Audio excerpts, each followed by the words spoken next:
Hey y'all, let me set the stage for you. I'm Emma, a 33 years old female with a penchant for sarcasm and a history of wrestling with fertility demons, both of which will show up a lot in this story time. So buckle up for this wild ride. Growing up, I wasn't sure if having kids was even in the cards for me. I had always dealt with some fertility issues, so I didn't really think I would have kids. Fast forward to meeting the love of my life, wife Eddie. I don't know what this man did to me, but he made me want to have at least 10 babies. He just turned my life upside down, you know. Anyway, we tie the knot with dreams of a big happy family. Now, as you can imagine, it was hard for me to cope with pregnancies because of my PCOS. It made trying for kids extra hard, and we were often met with disappointments. That was until we were finally able to conceive. The first time I got pregnant in my 20s, it was like riding a hormonal roller coaster. Bed rest became my new normal, and let me tell you, it's not as glamorous as it sounds. But hey, I toughed it out, and miraculously we had our bundle of joy, Cherry. Post-pregnancy, I was on a strict regimen of bed rest. I was miserable. I felt like my whole world was crumbling, but I was so excited and happy because of this new life stage I was entering. As you can imagine, the mental stress of dealing with having a baby and being on the verge of dying was a lot for me to handle. My tissue box beside my bed became my best friend. Needless to say, it was a tough time for sure. And you know what? Friends and family rallied around me, offering help and bringing me casseroles, offering to clean up around the house and take care of the baby. Eddie and Major, my husband and father-in-law respectively, were always by my side. They made me feel like a princess with the way they would wait at my every beck and call. They really made this whole process a lot smoother for me, and I'll forever be grateful for it. I remember they would say things like, "Whatever you need, babe, I'm only one call away." You guys, thank you so much for all the help. You're amazing. No, babe, you're amazing. I mean, despite all the odds, you handled giving birth like a champ. Seriously, you're stronger than us all. You deserve the rest and much, much more. As I said, the people around me were pretty helpful and compassionate. Well, all except for one person. Mabel, my mother-in-law. Now, I'm not saying she should have baked me cookies or anything, but a little sympathy wouldn't have hurt. Mabel made it a point to avoid visiting me, which left me confused because we had a pretty decent relationship. When I asked Major why she wouldn't come and visit, he would always go a bit quiet or brush off my questions by saying, I didn't have time to worry about Mabel. I always thought it was strange. Why would Major not want to talk about Mabel and her presence or the lack thereof? That was until I got my questions answered when Mabel finally decided to grace me with her presence. Let's just say it was more of a storm than a helping hand. Complaints about this and that, nagging that could rival a drill sergeant, you name it. Picture this. There I am, trying to heal and navigate the delicate dance of motherhood, and in walks Mabel, the queen of negativity. Instead of a supportive shoulder, I got a barrage of critiques. It felt like I was in a sitcom, but trust me, there was nothing funny about it. Now, Emma, you're still in bed. Why are you being so lazy? You're a mother now. You have to get up and take care of the house and child. I've been prescribed tons of bed rests from the doctors because I had a high-risk pregnancy. It was all very complicated. Mabel, you know this. That's baloney. They're lying to you because they want you to get even more sick so you can come back, and then they charge you thousands of dollars worth of medication. What you need is to get up and work. I appreciate the concern, Mabel, but I know what's best for my body, and right now, that's to rest. Whatever, just don't come crawling to me when that's all you'll be able to do. Crawl because you're being such a lazy bum. Her negativity started reaching new heights, like she was auditioning for a role as the evil stepmother in a soap opera. I decided enough was enough. My mental health was non-negotiable. So I sat down with Eddie and told him about how Mabel's comments were affecting me. He would normally be at work when Mabel would come, so he never really witnessed her BS for himself. He was a good guy, my Eddie. He promised to have a chat with his mom, tell her to tone it down, and create a peaceful coexistence in our little family bubble. Now, here's where things just got messier. Eddie had the talk with Mabel, and instead of a ceasefire, Mabel, offended and proud, decided to play the martyr card. Apparently, she said, "If my presence isn't wanted, I just won't bother coming around anymore." Wasn't I meant to be the dramatic one considering I just had a baby? Cue the eye rolls. Nobody said her presence wasn't wanted. We just wanted a sprinkle of positivity, not a hurricane of complaints. But hey, who was I to argue with the queen of misconstrued drama? And then there was Major, my father-in-law, who was missing in action during these family skirmishes. His work schedule was busier than a beehive in summer, and when he did have a moment to breathe, Mabel shot down any suggestion of a joint visit to see their grandchild. It was like a twisted game of emotional chess, and baby Cherry got stuck with only one grandparent at a time. Don't get me wrong, she was so privileged to have both her grandparents, because I know not many people have that opportunity. But come on, dude. You mean you don't want my kid to experience having both of her grandparents visiting and loving on her? Just weird to me. As I alluded to earlier, when I met Eddie, I had dreams, dreams of family gatherings where everyone was happy, in the room filled with laughter. But Mabel's attitude seemed to be slamming the door on those dreams. Now I was left watching Cherry grow up with an unbalanced relationship with her grandparents, and it stung. I wanted Cherry to experience the love and chaos of both grandparents at the same time, not awkwardly scheduled solo visits. It was like building a puzzle with missing pieces, and it broke my heart. Years had gone by at this point. Life had practically turned back to normal, with Cherry now a sassy 8-year-old and family dynamics settling into something more normal. Surprisingly, Mabel and Major started making more frequent visits, and a strange thing happened. The older Cherry got, the less hostile and downright, excuse my French, Mabel became towards me. It was like a switch had been flipped, and suddenly we were on speaking terms without an underlying tension that could cut through steel. I was happy, don't get me wrong, but I was wondering why she had the change of heart all of a sudden. I chalked up that rough patch in our relationship to some form of postpartum frustration rubbing off on my mother-in-law. I know it sounds crazy, but I had stumbled upon some articles about husbands experiencing postpartum symptoms whenever their wives had given birth, so I assumed other family members might feel it too. Call it empathy or cosmic alignment, but it seemed like Cherry growing up was the magic cure for Mabel's attitude. Fast forward to my 33rd birthday, the day that threw me the biggest curveball of my life. Guess what? I was pregnant. Now, here's the kicker. Eddie and I, after navigating the minefield of my first pregnancy, had decided that we'd look into adoption for any future additions to the family.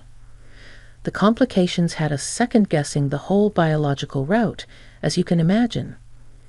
But life has a funny way of surprising you, doesn't it?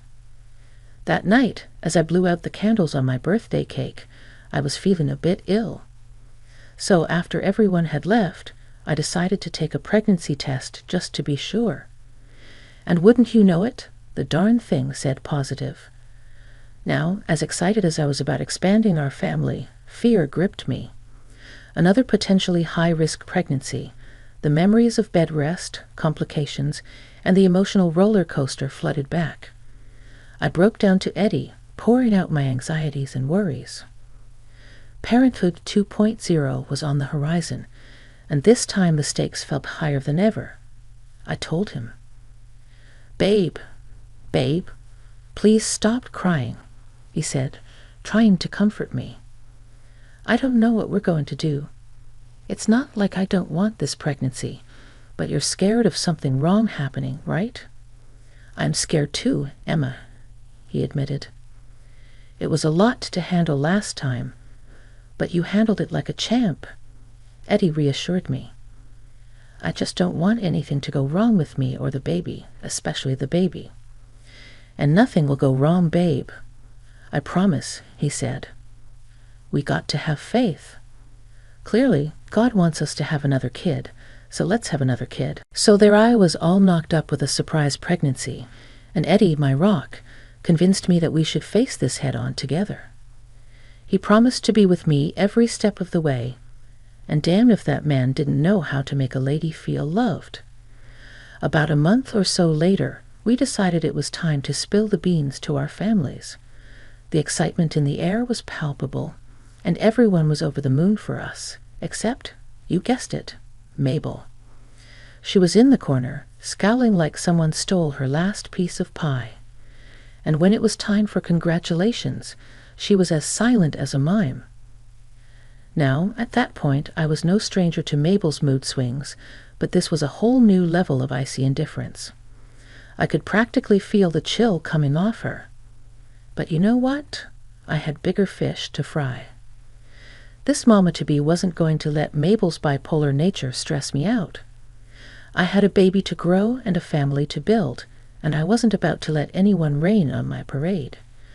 The rest of the months passed by fairly smoothly, and I couldn't help but feel like this pregnancy was a walk in the park compared to the last one. Maybe it was the experience, maybe it was the fact that Eddie and I were better equipped to handle the ups and downs, or maybe the universe decided to cut us some slack. Whatever it was, I was grateful. Sure, Mabel's storm clouds lingered in the background, but Eddie and I were too busy preparing for our growing family to let it dampen our spirits. Like I said earlier, this pregnancy wasn't anywhere near as complicated as my first, so you can imagine my surprise when my water broke 1 week earlier than what was scheduled. Naturally, panic ensued, both for me and Eddie, because, we weren't exactly prepared for an early entrance. Throughout the pregnancy, Eddie and I decided to go a bit unconventional. I thought, hey, let's get a doula and a wet nurse, and why not try for a home birth? Now, Eddie was, of course, skeptical, and who could blame him, given my track record with complicated pregnancies? He was rightfully concerned, but being the persuasive woman that I am, I managed to convince him that everything would be just fine, and that we could go straight to the hospital if need be. Fast forward to the big night, and wouldn't you know it, ambulances are taking their sweet time due to some road construction nonsense mess.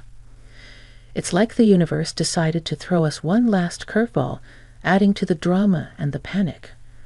Thankfully, my doula was living in the neighborhood, practically living next door, and she swooped in to save the day. In the comfort of our home, amidst the chaos and panic, my doula delivered the baby.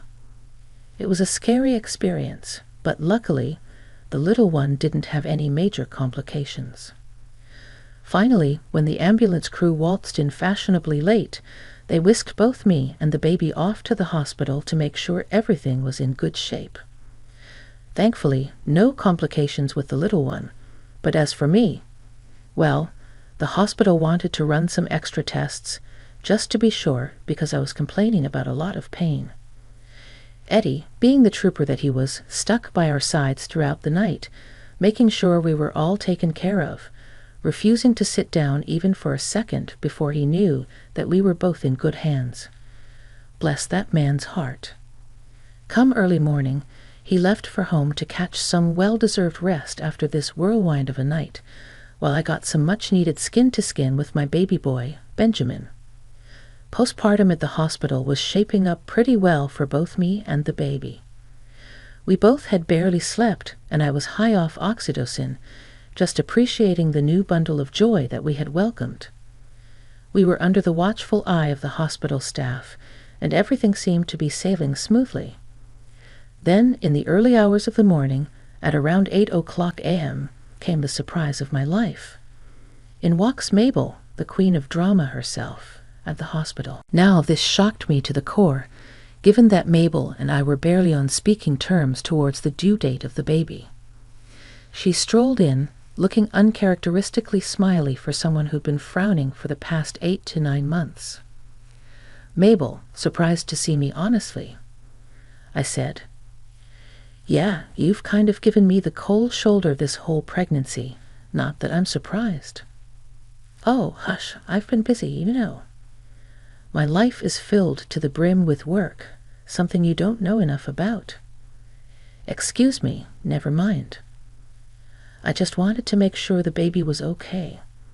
That was quite a scare last night." "You're telling me. Thank God we're both okay." "Yes, thank God indeed. Maybe you should stop giving birth since you're clearly not cut out for it." Well, as you can imagine, that's when I lost it. I started yelling at my mother-in-law, asking her what her problem was and why she was so angry with me for apparently no reason. It was like a showdown in a soap opera, and the tension in the hospital room was thicker than a bowl of oatmeal. "You've got some nerve talking to me like that, Mabel. You think you can speak to me that way? You're crazy. It's a good thing the baby isn't here to witness you acting like a damn fool. You want to talk? You need a psych evil or something. You have beef with pregnant women, it seems, which is crazy because you were pregnant. What is your problem with me?" "Don't be ridiculous, Emma. I don't have a problem with pregnant women." "Well, it seems like you do. Ever since I gave birth to Cherry, you avoided me like the plague, and when you would come around, you would make my life a living hell. I know it has something to do with pregnancy, because you dropped the act when I was no longer pregnant. I would even say that the past 8 years have been great, but now that I've given birth, you've started your crap again." Mabel, never one to back down, started yelling back. It was a verbal tennis match, each word a serve and volley of frustration. Nurses and doctors peeked in like spectators at a tennis match, unsure of whether to intervene or let the fight continue. We went back and forth for a bit, and that was when Mabel dropped the bomb. "I just think that you're taking this postpartum thing way too far. You're so dramatic, Emma. Honestly, get a grip." "Excuse me? It's always high risk and complication that. Like, grow up. Women from before had to give birth to their own babies and watch them die in their arms. And you need attention because what? Your uterus doesn't work properly. Birth isn't a walk in the park for anyone, Emma. You need to have some shame." She called me dramatic for needing extra medical attention and care after my high-risk pregnancies. In her eyes, the fact that I didn't opt for a hospital birth in the first place made me an uncaring mother. Because if I really had complications, I would ensure that my baby was well taken care of by medical staff. This was the same thing that Eddie was worried about, but of course less mean. And I assured him that plenty of healthy births happened at home, and that there was proven documentation about the benefits of home birth. I tried to explain that to Mabel, but she continued yelling and saying that it was some hippy-dippy nonsense. Yeah, you heard that right. Holistic care was hippy-dippy nonsense. I felt a lump forming in my throat as Mabel continued her assault, telling me that if I really cared about having a smooth pregnancy, I would have stuck to the hospital route. Every word felt like a punch to the gut, and I found myself lost in a sea of confusion and hurt, unable to hold back the tears. I began to cry, not knowing how to react to someone I thought was family treating me this way. But Mabel, she was relentless. She went on and on, tearing me down for having a problematic uterus, like it was something I chose for myself, and like I could control it. Through the tears, I managed to gather enough strength to tell her to leave. But it was like Mabel was fueled by my tears, as if the waterworks were giving her the strength to unleash even harsher insults. She went on, telling me the craziest things, each word driving a wedge deeper into my already shattered sense of self. Then she said, "You think you're so special. You even had the nerve to take my husband away from his busy schedule just to check up on you because you were feeling sick. Really? He wanted to come visit me, unlike some people. Yeah, Emma, I didn't want to visit you. You know why? Because your laziness disgusts me. You expect everyone to wait on your beck and call like you're some queen. Let me tell you something. I had 4 children, and every single time I gave birth, I was called to work the next day. And I'm so sorry to hear that. You deserved the rest and the care you needed. Shut up. It happened for a reason. It made me strong and not weak and pathetic like you. You should pack up your things and go home to your husband. You need to cook. You need to clean. What, as a matter of fact, you should go home right now. You should clean the dishes. Are you crazy? According to Mabel, she had gone to my home before coming to the hospital to ask about the progress of the baby, and she found the place in a mess, with a pile of dishes in the sink. Seriously, she was going to give me crap for dishes when I literally had my water break the night before. But for some reason, she couldn't comprehend that. I tried to explain I can't just walk back home, but she's in full-on shout mode. It's like a tornado of accusations and chaos, and I'm stuck in the middle of it. Just when I thought this night couldn't get any crazier, Major's voice cuts through the chaos from behind us. Got you. Suddenly, Mabel started trembling like a leaf in the storm. I'm looking at Major like he's my knight in shining armor, riding in to rescue me from this crazy situation. Turns out Major had overheard the whole thing and decided to play detective. He knew Mabel's antics were out of control, and he'd had enough. The got you was his way of exposing her for being so awful. What are you doing here? I could ask you the same. I was just telling Emma. Save it. I heard the whole thing. How could you speak to her this way? I knew you had your issues, but I didn't know you could be so vile. And that thing about you working while juggling 4 kids? Why did you lie? You know you had the support from your mom and sister during that time. Why are you trying to make Emma feel bad? She just gave birth. Mabel, caught in the act, was shaking like a leaf as Major laid down the law. He wasn't buying any of her explanations, calling her out for the evil she was trying to put me through. The Major didn't mince words. He straight up told Mabel that he thought it would be best for her to spend the night in a hotel instead of at home because he was utterly disgusted with her behavior. It was like a courtroom drama, and Mabel was left broken and on the verge of a mental breakdown. I don't know why she looked so distraught, as if getting caught was the last thing she wanted. There she was, like a deer in the headlights, caught being absolutely evil towards me for no reason. She left, tail between her legs, and I turned to Major and asked him what the heck just happened. Major, looking as bewildered as I felt, confessed he had no clue why Mabel was being so awful, but he knew that he had to put a stop to it.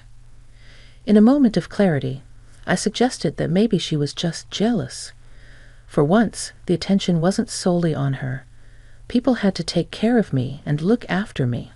And of course, she was jealous. And that seemed to have triggered something deep within her. Now, both Mabel's husband and son were fed up with her antics. They aren't on speaking terms with her. Finally realizing just how awful she could be towards me, Mabel, in a desperate attempt to mend things, has reached out to me, even asking for my help. But you know what? Every single time she calls, I decline. Sometimes toxic people need to learn the hard way. This grown woman treated me like dirt for reasons that are still unclear. But whatever it was, I hope it was worth it, because the chances of her seeing us for a while, me and the kids, are slim to none.